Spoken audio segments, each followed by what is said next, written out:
Assalamualaikum warahmatullahi wabarakatuh. Kami dari kelompok 6 akan mempresentasikan materi tentang Control Unit Operation. Berikut adalah anggota kelompok kami. Saya Salma Fatiatur Rizky Munir, NPM 2008101025. Saya Novandi Kevin Pratama, NPM 200810101005. Saya Noramina, NPM 200810101042.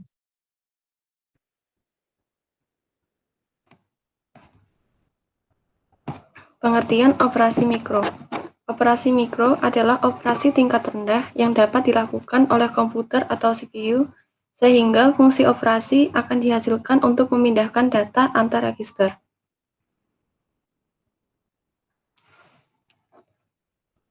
Macam-macam register ada 4. Yang pertama, Memory Address Register atau MAR, terkoneksi dengan bus alamat address bus.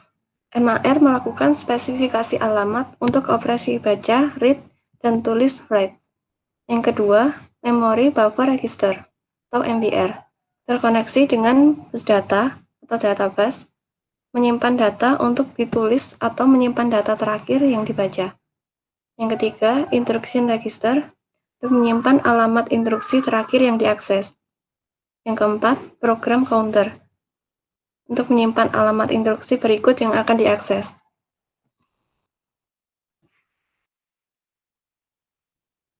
Siklus instruksi ada 4. Yang pertama, fetch. 2. Indirect. Yang ketiga, interrupt. Yang keempat, execution.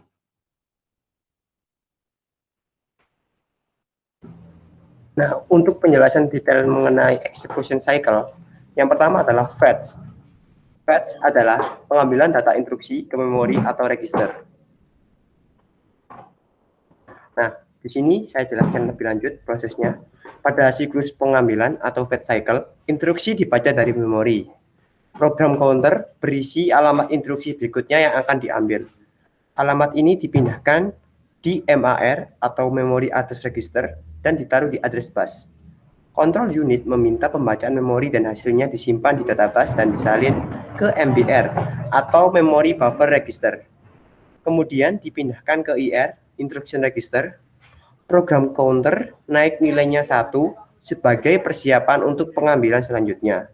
Siklus selesai, control unit memeriksa isi IR untuk menentukan apakah IR operand spesier yang menggunakan pengalamatan tak langsung atau indirect.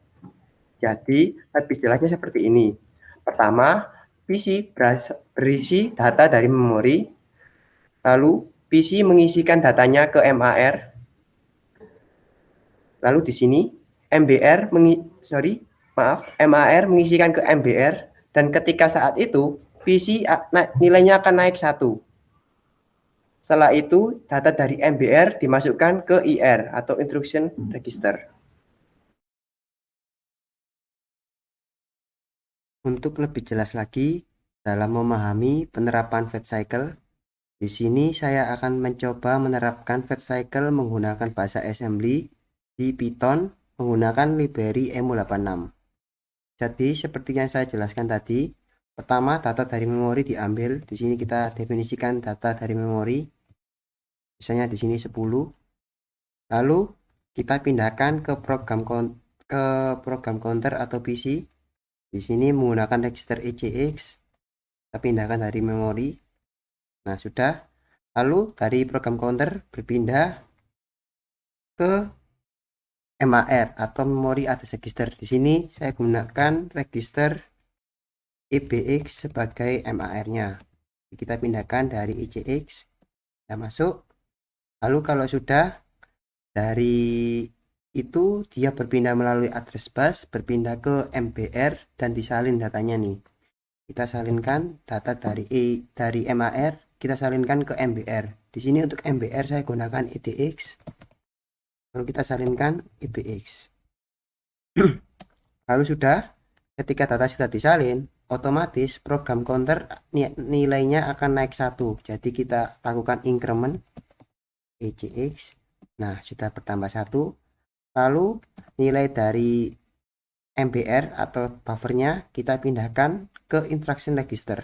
Jadi kita move di sini untuk IR-nya saya menggunakan EAX, register EAX. Kita pindahkan dari EDX. Nah, seperti inilah mekanismenya, atau lebih jelasnya seperti ini. Jadi, pertama dari memori berpindah ke PC,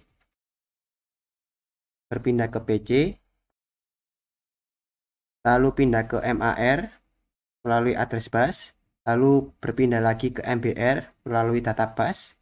Nah, ketika sudah pindah ke MBR, program counter nilainya akan naik 1, lalu data dari MBR akan berpindah ke IR atau instruction register, seperti itu. Selanjutnya adalah indirect. Indirect adalah sebuah eksekusi instruksi yang melibatkan sebuah operan lebih di dalam memori yang masing-masing operan memerlukan akses memori. Pengambilan alamat-alamat tidak langsung dapat dianggap sebuah subsiklus instruksi dan harus melalui memori. Nah, dari sini saya akan jelaskan penjelasannya. N bit paling kanan pada MBR yang berisi referensi alamat dipindahkan ke MAR. Unit control meminta pembacaan memori agar mendapatkan operan yang diinginkan ke dalam MBR. Jadi IR alamatnya dipindahkan ke MAR, lalu dari MAR tadi dipindahkan ke MBR, lalu MBR tadi menyediakan alamat operan yang diinginkan ke IR alamat, seperti itu. Lalu ada 3 interrupt, suatu permintaan khusus kepada mikroprosesor untuk melakukan sesuatu. Bila terjadi interupsi, maka komputer akan menghentikan dahulu apa yang sedang dikerjakan dan melakukan apa yang diminta oleh yang menginterupsi. Jadi di sini siklusnya seperti ini.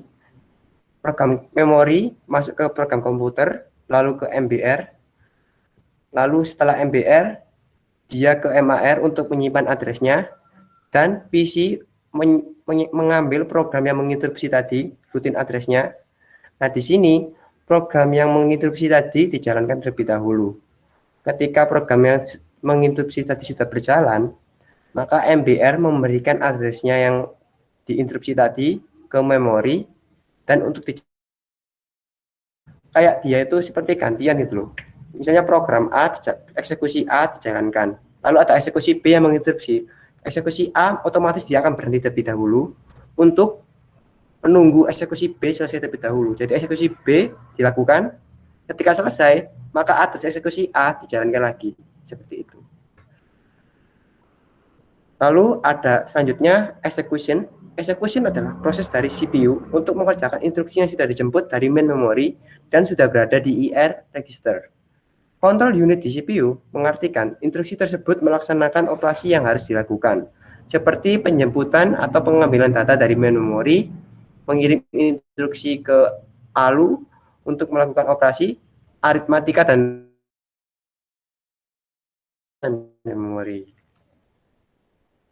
Execution sequence adalah proses atau langkah sebuah eksekusi program yang terjadi dan berlangsung pada sistem mikroprosesor. Sebuah mikroprosesor harus dapat melakukan proses. Berikut adalah contoh beberapa perintah dalam execution cycle. Yang pertama adalah add. Nah, dari sini, dari namanya saja kita sudah tahu, add artinya tambah atau penambahan. Add di sini maksudnya adalah menambahkan suatu isi lokasi X ke register R1 atau register yang dituju. Prosesnya dari memori dimasukkan ke MAR, diisikan alamatnya, lalu dipindahkan ke MBR, lalu instruction register dari register yang dituju ditambahkan data dari MBR tadi. Jadi ketika misal register yang dituju nilainya 10 dan MBR bernilai 1, otomatis register 1 akan hasilnya menjadi 11 karena 10 ditambah 1 sama dengan 11. Lalu selanjutnya yaitu yang kedua, increment and skip if 0. Isi lokasi X ditambah dengan 1 apabila hasilnya sama dengan 0, maka instruksi berikutnya dilompati. Jadi di sini biasanya digunakan untuk mengecek apakah suatu register itu bernilai -1. Ketika dia bernilai -1, maka instruksi berikutnya akan dilompati. Contohnya seperti ini. Pertama, dari memori kita masukkan ke MAR, lalu MAR masuk ke MBR. Nah, ketika sudah di MBR, MBR melakukan increment, yaitu ditambah 1. Setelah sudah, di sini pada MBR akan dilakukan pengecekan. Apakah MBR sama dengan 0? Ketika MBR sama dengan 0, otomatis program counter akan ditambah 1. Jadi misal kalau awalnya alamatnya ini -1, misalnya -1 dipindahkan ke MAR.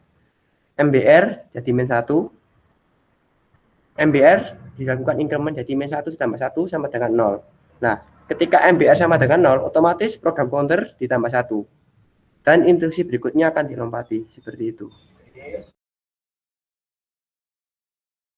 Untuk lebih memahami lagi mengenai execution cycle, di sini akan saya terapkan execution cycle menggunakan bahasa assembly di Python. Contoh beberapa perintahnya, sekarang yang pertama adalah add. Di sini add adalah maksudnya menambahkan suatu isi lokasi ke register tujuan. Di sini yang pertama seperti biasa dari memori datanya yaitu move, kita masukkan dulu ke memori.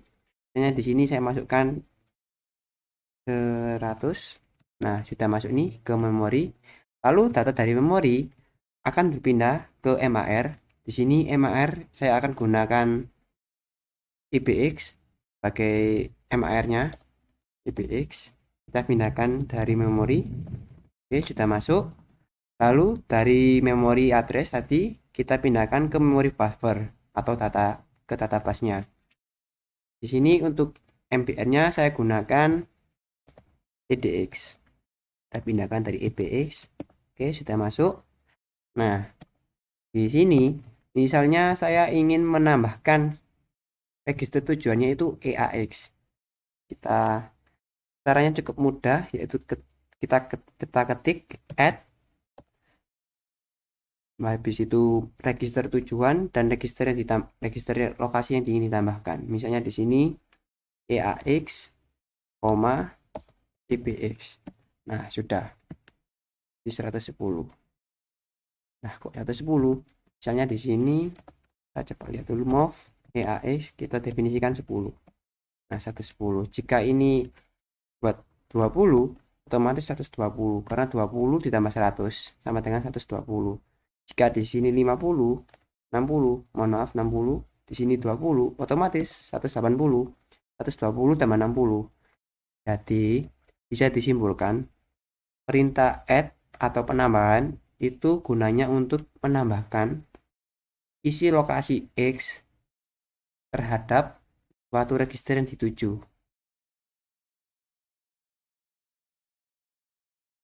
Untuk perintah selanjutnya adalah ISZ atau increment and skip if zero. Maksudnya adalah isi lokasi X ditambah dengan 1. Apabila hasilnya sama dengan 0, maka instruksi berikutnya dilompati. Di sini mekanismenya adalah dari memori berpindah ke MAR, lalu berpindah ke MBR, lalu dilakukan increment di MBR. Jika MBR sama dengan 0, maka program counter akan ditambah 1. Jadi seperti ini, saya contohkan langsung. Mungkin di sini bisa langsung saya hapus. Saya langsung sampai di sini. Ini misalnya nilainya 1, jadi sekarang dari memori berpindah ke MAR atau EBX di sini. Lalu dari MAR berpindah ke MBR menggunakan EDX. Setelah sudah, maka akan dilakukan increment di dalam MBR. Kita lakukan increment di MBR-nya, gitaran. Nah, otomatis dia jadi 2. Nah, di sini kita melakukan perkondisian. Jadi kita buat fungsinya terlebih dahulu. Kita buat fungsinya yang pertama yaitu tambah. Di sini tujuannya adalah menaikkan nilai dari ECX atau program counter. Increment ECX. Lalu kita berikan juga program penutup agar program tambah bisa dijalankan jika memenuhi syarat. Jadi kita buat yaitu n, kita move datanya dari EBX seperti ini. Nah, kalau sudah, di sini kita buat comparison yaitu menggunakan CMP EBX. Jadi kita cek EDX-nya. Mohon maaf ini salah, ini D maksud saya. Nah, CMP EDX 0. Apakah EDX nilainya 0? Jika iya, maka kita buat jumps equal atau J. Kita panggil fungsinya tambah. Lalu kita jump ke N. Ini. Di sini kita coba jalankan. Game. Mohon maaf. Nah, CMP untuk penulisannya seperti saya salah. Nah, di sini tidak akan muncul ECX karena MBR tidak memenuhi kondisinya yaitu 0.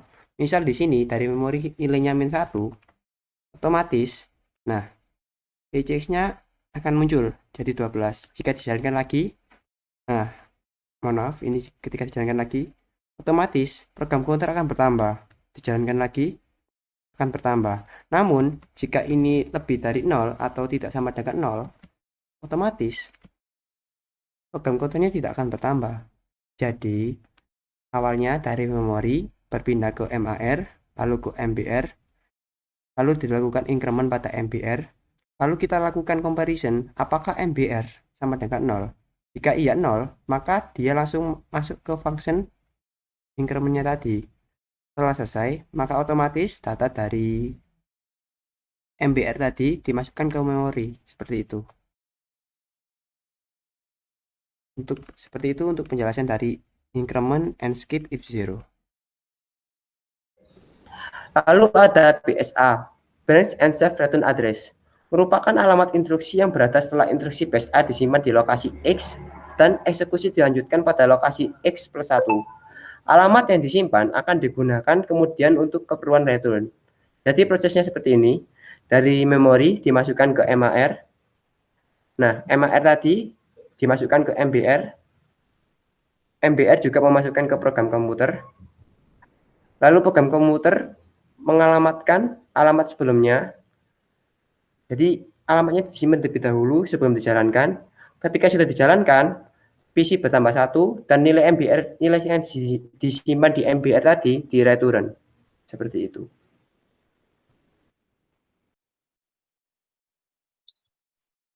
Lalu ada kendali prosesor atau hardware.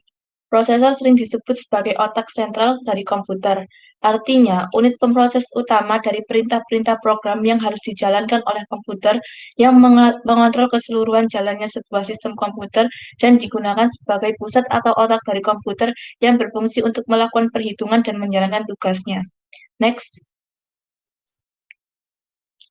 Cara kerja CPU. Pertama, CPU menerima masukan dari input dan diletakkan di RAM. Kedua, apabila berbentuk instruksi ditampung oleh control unit di program store, apabila berbentuk data ditampung di working store. Ketiga, jika register siap untuk menerima eksekusi, maka control unit akan mengambil instruksi dari program store untuk ditampungkan ke instruction register. Alamat memori yang berisikan instruksi tersebut ditampung di program counter, sedangkan data diambil oleh control unit di working store untuk ditampung di general purpose register. Dalam hal ini, di operand register. Keempat, jika berdasarkan instruksi pengerjaan yang dilakukan adalah aritmatika dan logika, maka ALU akan mengambil alih operasi untuk mengerjakan berdasar instruksi yang ditetapkan dan hasilnya ditampung di akumulator. Apabila hasil pengolahan telah selesai, maka control unit akan mengambil hasil pengolahan di akumulator untuk ditampung kembali ke working stroke. Jika pengerjaan keseluruhan telah selesai, maka control unit akan menjemput hasil pengolahan dari working stroke untuk ditampung ke output stroke. Lalu selanjutnya dari output stroke, hasil pengolahan akan ditampilkan ke output device. Lalu kendali microprogrammer. Kendali microprogrammer menawarkan suatu pendekatan yang lebih terstruktur untuk merancang unit kendali logika atau kontrol logika unit. dibandingkan dengan kendali hardware.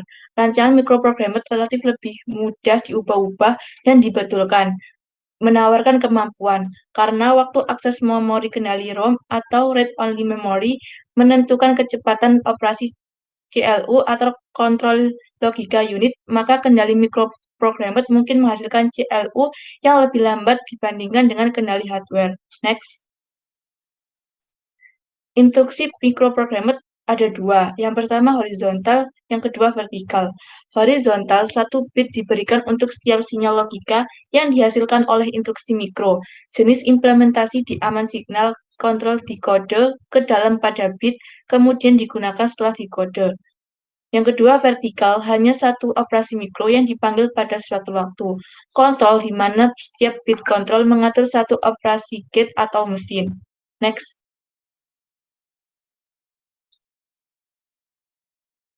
Selanjutnya ada komponen microprogrammer. Komponen-komponen pokok kontrol unit microprogrammer. Yang pertama, instruction register, control store berisi microprogrammer, address computing, circuiting, microprogrammer counter, micro instruction buffer, micro instruction decoder. Yang kedua, peralatan pendukung microprogrammer control. Ada assembler mikro, formatter, sistem pengembangan, dan simulator perangkat keras. Demikian presentasi yang dapat kami sampaikan. Mohon maaf apabila ada kesalahan dan kekurangan dari kelompok kami. Terima kasih atas perhatiannya. Wassalamualaikum warahmatullahi wabarakatuh.